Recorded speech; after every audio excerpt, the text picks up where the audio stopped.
Well, actually, I mean, the copy that I have is published by Inner Traditions, so like that's Traditions. Inner Traditions also published it, but there are multiple editions. Copies. It's very hard to find the Feral House one. I don't know. I don't even know. They don't even sell it on their website, but it was published by them at one point in 94, I think. Yeah, but I mean, I think we should just jump into talking about Dugin, honestly, because he's a name that just keeps getting brought up more and more frequently. It seems, and he definitely has very direct. Well, frankly, I mean, I think it's kind of went a little bit off the rails because I mean, Jacob did ask the question like Neoplatonism, how compatible it is with Christianity. I don't really want to leave that. I did, and eventually we ended up at Rockets. And Jack Parsons. I mean, it's just such a fascinating story, but yeah, we did kind of go off the rails. So let me actually give more of a synopsis what Neoplatonism is, and then I'll address the question of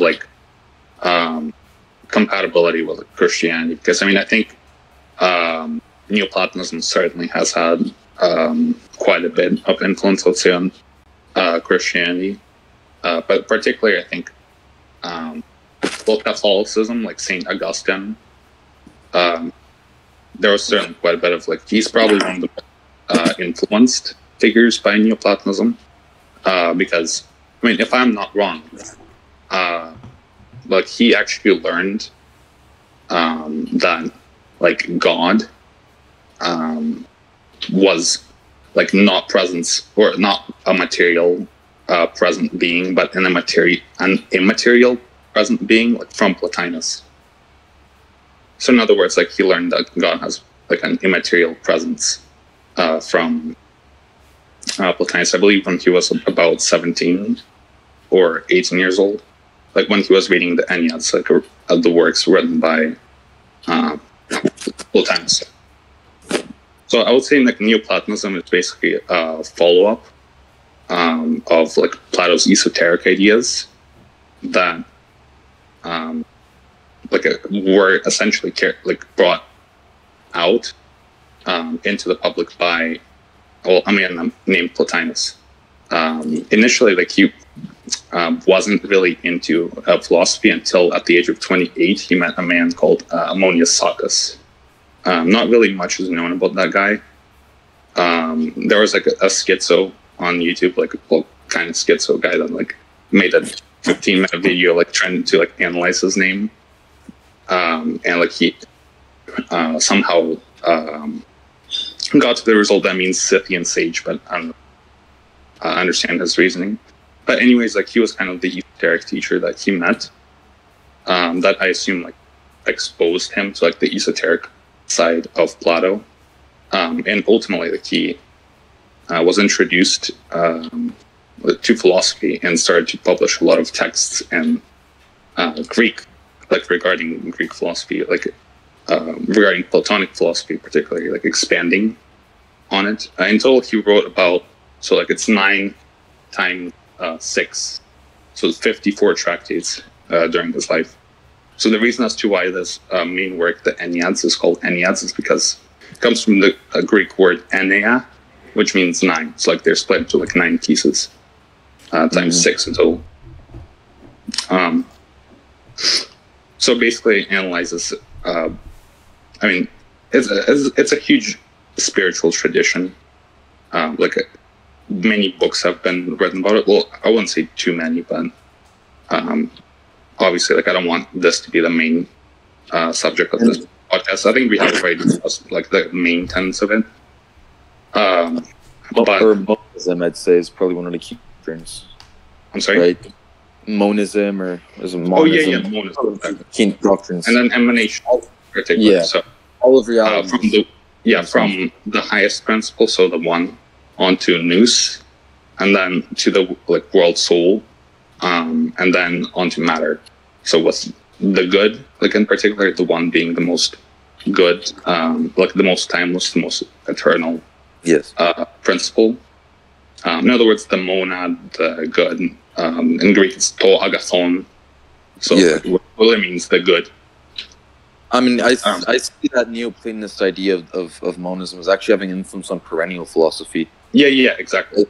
I mean, because perennial philosophy basically, it's quite an interesting perspective. You don't really hear it talked about too often in your basic philosophy classes, but it says all of these, sort of ancient philosophies and mystical ideas kind of originate from one common esoteric metaphysical truth or origin, essentially. And so it sort of reconciles these different sects and religions and philosophies.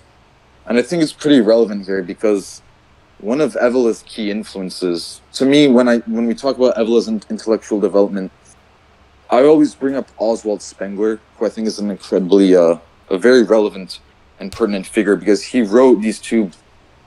Well, he wrote a book called Decline of the West, and I had two editions. Yeah. One was published in 1918, and then the other in 22. And he said that, human societies and civilizations are akin to basically biological organisms or entities. And like any biological organism, that means that they have finite lifespans, right?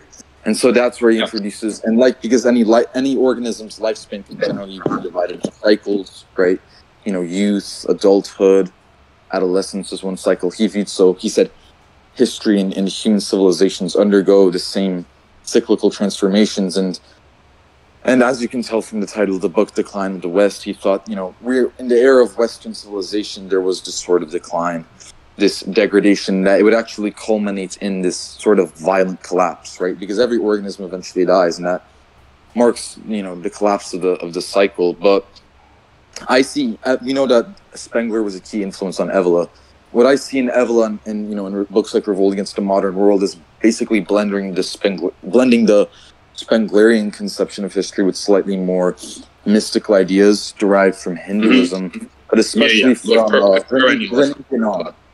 René Guénon. I see as a really important, Guénon. I see as a really important figure. I think Spengler would gain some Hindu ideas, and Guénon is definitely one of the kind of the three big, one of the key figures in the big three of perennialism. There's also, some people even regard Evolá as a perennialist, but there's obviously some debate about that. But I think the big three of perennialism is like Guénon, Coomaraswamy, right? And then one other thinker whose name escapes me at the moment. Yeah, Frithjof Schuon. Yeah, Schuon. And what's interesting is, Evolá, he did criticize Christianity quite strongly, but I do see him as having a certain fondness for.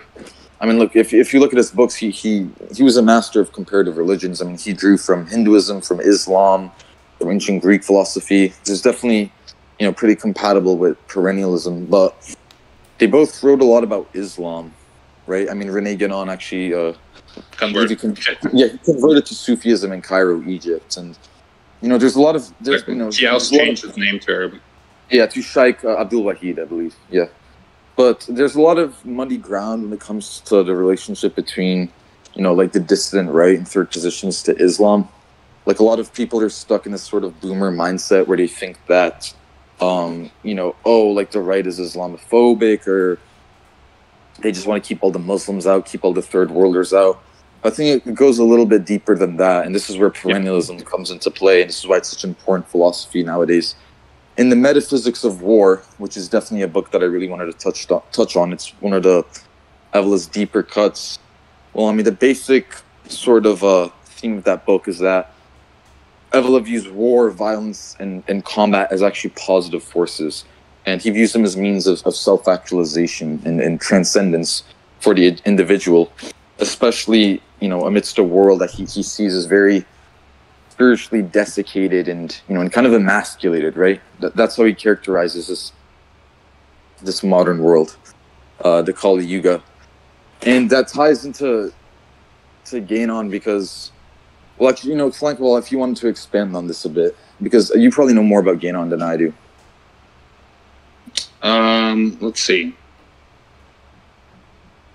So, if I was to start with Guénon, I guess I would just give a brief biographical account of him.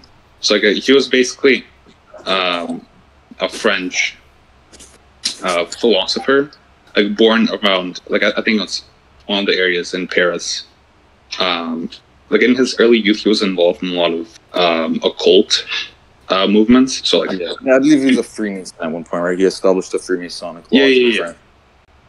I mean, by occult, I don't necessarily mean like just the really bizarre stuff like Crowley. Yeah, like Crowlerian stuff.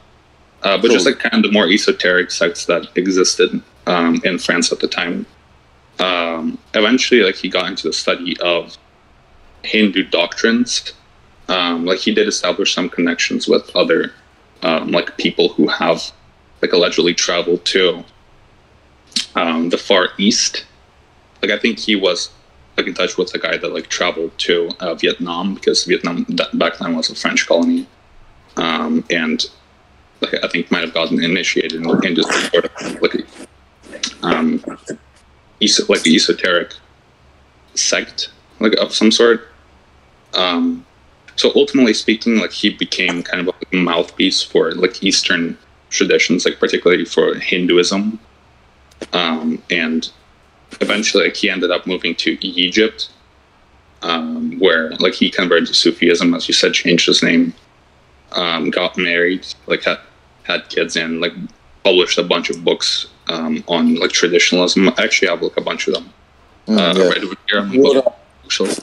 He wrote Crisis of the Modern World, right? That was in the 1920s. Yeah, exactly. And I'm sure that Evola got influence from that when he named his So book. he was a very huge influence on Evola. Like I think if I was to go through the revolt against the modern world, he'd probably cite Skin on like every other page.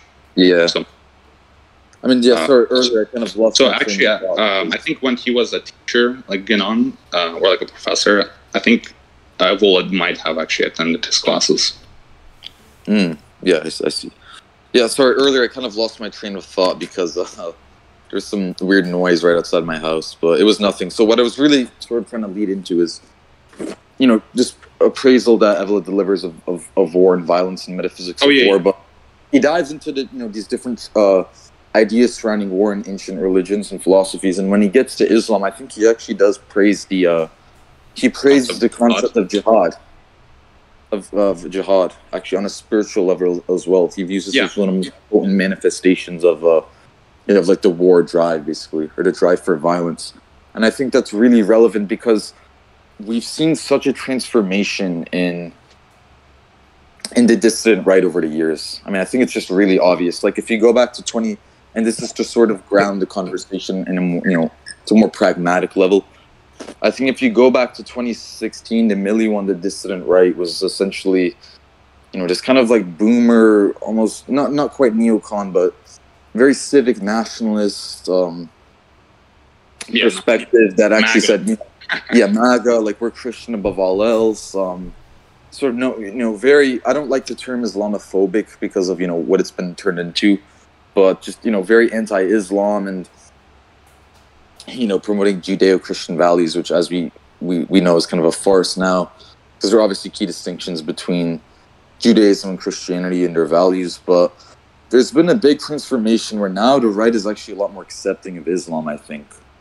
And you're seeing that, for example, in more recent times, last year with Andrew Tate. Now, it's interesting to bring someone like Andrew Tate into this conversation. You probably wouldn't expect it at first, but I think his conversion to Islam in the last year actually had a really big impact on the right, and especially the right among Generation Z, because that actually because of how prominent of a figure he was and how you just could not escape his name last year.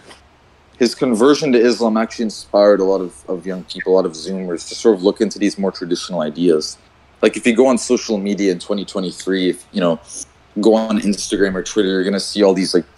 Trad pages, Trad West, all these pages that extol the virtues of a traditional lifestyle and family, motherland, fraternity, all of these ideas. And so I think now, because people are just so sort of discontent and dissatisfied with the modern world, with this, just like OnlyFans and Coomers and Pornhub and all this sort of degeneracy running amok, they're actually looking to these earlier, ancient, I mean, not just ancient, but these earlier, even more mystical traditions in order to find some meaning. And so now we're actually seeing that Islam is more accepted, right? I mean, like, look at Sneeko. If you want to talk about really popular figures that are influencing Generation Z, he converted to Islam recently, and that sort of had a domino effect. And that's why I think perennialism is just such an important philosophy.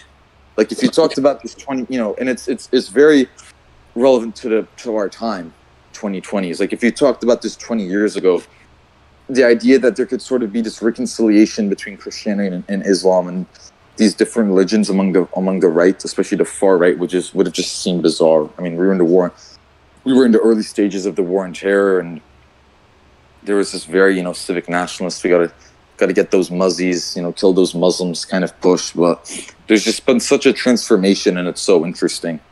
I mean, what have you guys noticed in terms of like ideological transformations? Because what I see is actually a lot more skepticism of capitalism. Like, these thinkers are kind of, even these people like Lawrence Southern are actually moving to the perennialist, even third positionist tradition that we've been talking about for an hour right now. Like, Lawrence Southern recently made a video that was called A Critique of Capitalism from a Conservative Perspective. So it's just been such an interesting transformation. So I was just wondering what you guys think of this and, its relation to perennialism, third positionism, etc. I mean, I do think that it will, get on, and like people like Ginn, to them certainly have like at least some influence on like the modern right. Probably like not an extreme extent, like to the point that like a lot of people actually base like their a lot of like Groypers base their ideology on them, but I think there are definitely some ideas that are in common. But I mean, I think among the right, Islam has, I think, become more tolerant, like, so to speak, maybe, because I mean, Muslims are generally speaking like more opposed to like stuff that like the modern like neoliberal order promotes, like. Yes, exactly. Like gay, like cooming stuff like that. Yeah, exactly. Which again, I mean, as we mentioned earlier, if you want to be more abstract about it, that sort of is just like the logical conclusion of the materialist worldview. Sort of, this hedonistic pursuits, right? Because if there was like a sort of, if you had a telos or some greater transcendental purpose, right, then you would actually be far more willing to undergo. Oh, sorry, are you saying or telos? Yeah, I mean, it's pronounced. I think the pronunciations are basically interchangeable. Okay, right? Okay. Just if you had this, telos or transcendental purpose, you would be far more willing to forsake some of these, short-term pleasures. Yeah, right. Exactly. Which, and you'd be more willing to pursue delayed gratification, which also ties into the message of self-improvement that is pretty core to Scorpion movement. So yeah. So ultimately speaking, I would say that I think there is growing and there's like dissatisfaction like with the neoliberal order. So like a lot. I mean, I think young people are seeing like a lot of the degeneracy, really, like, or moral decadence, or just like lack of meaning, I would say, in life. And I think Islam is like an outlet for them. So like I think that could be an explanation as well.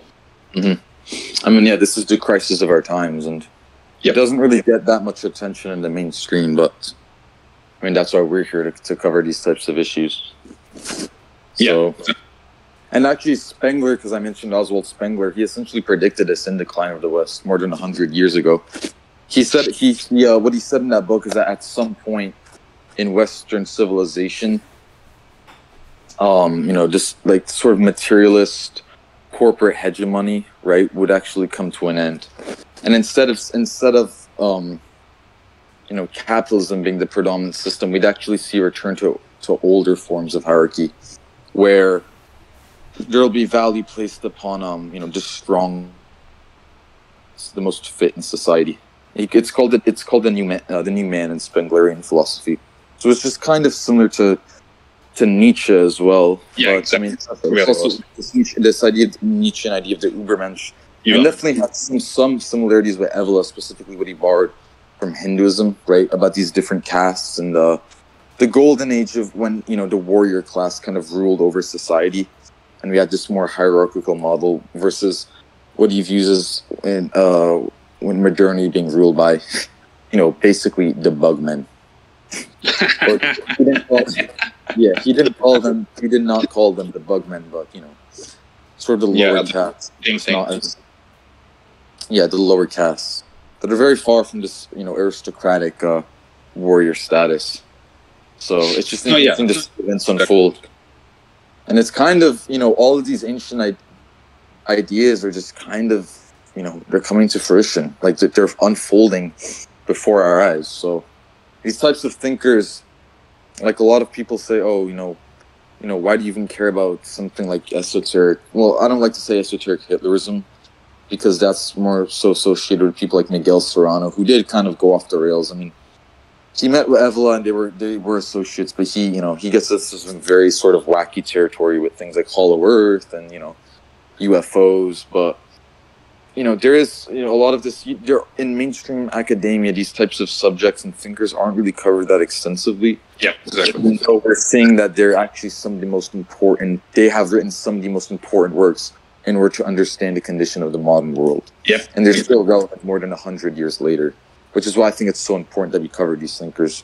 I actually, on my YouTube channel, I have a couple more videos coming out soon, and one of them that I'm working on is going to be called "The Life and Philosophy of Julius Evola." It's based on this PowerPoint presentation that I had mentioned earlier in the podcast that I made for my philosophy class. But now that I have more knowledge on the, you know, on the topic, I can obviously draw connections to all these different figures. So. You can subscribe to my channel if you're interested in content like that. It's just Jordan's Archive.